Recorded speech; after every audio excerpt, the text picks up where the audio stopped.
These stories are based on real experiences.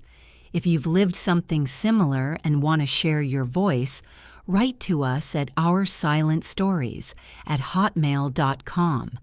Together, we heal, one story at a time.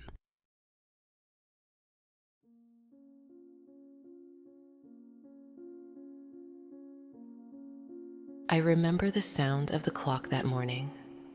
Steady, patient, like it was waiting for me to finally hear it.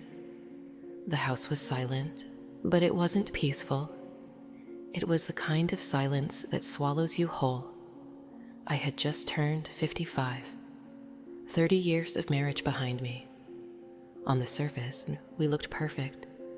The house, the car, the dinners with friends.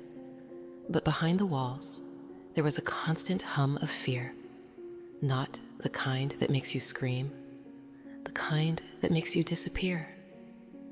Every day had its rhythm. His coffee at 7:15, his silence at breakfast, the sound of his keys hitting the counter when he came home. I learned to measure time by his moods. If he was quiet, it meant I'd said something wrong. If he was loud, it meant I should have known better. I used to think this was normal, that love just became tired after a while. But that morning, while pouring his coffee, I caught my reflection in the kitchen window.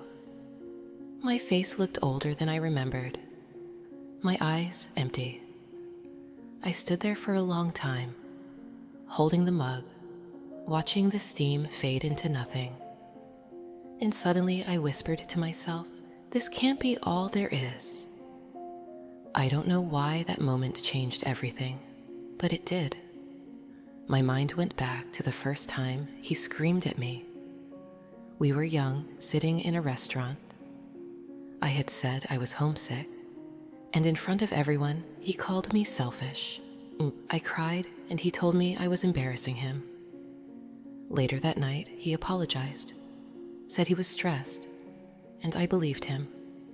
That was the first time, and every apology after that came with another scar.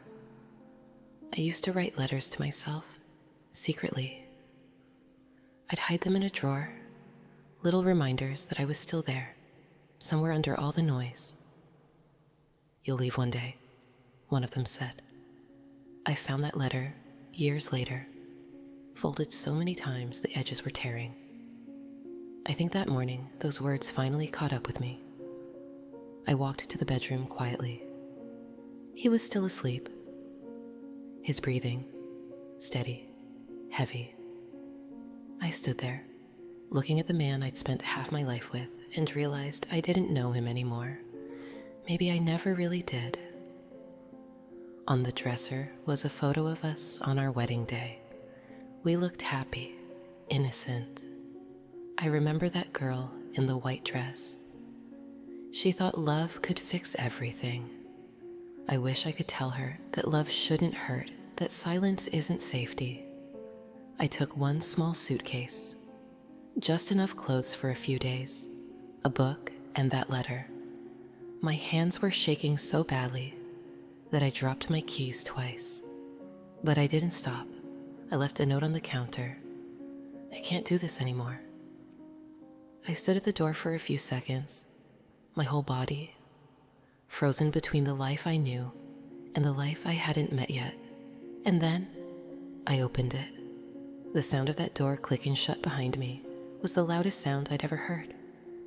I expected guilt. I expected panic. Instead, I felt something I hadn't felt in years. Peace.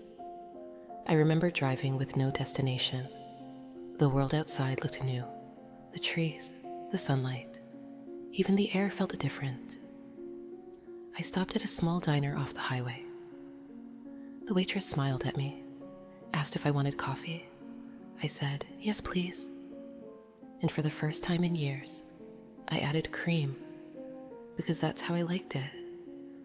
I cried over that cup of coffee, not from sadness, but from remembering I had choices. The first few nights alone were strange. The silence followed me everywhere. But this time, it wasn't heavy. It was healing. I started writing again. I filled notebooks with memories, fears, dreams. Some nights I'd wake up crying. Other nights I'd laugh without knowing why. Healing isn't a straight line. It's 1,000 small steps in the dark. One evening I found an old photo album. Page after page of birthdays, vacations, smiles that never told the full story. I thought I'd feel regret, but instead I felt gratitude, because every picture was proof that I'd survived it. It's been 8 years since that morning. I live in a small apartment now. I grow flowers on the balcony. I make coffee the way I like it, every single morning. Sometimes I play music. Sometimes I just sit in the quiet and let the sun touch my face. People ask if I'm angry. I used to be, but anger is heavy. I've carried enough weight. Now I choose peace. If you're listening to this and you're still there, waiting, hoping he'll change, I want you to know something. You don't have to wait for permission to live. You can leave quietly. You can walk away slowly. But when you do, you'll realize the silence that once hurt you can also heal you. Because sometimes walking away isn't the end of your story. It's where you finally begin.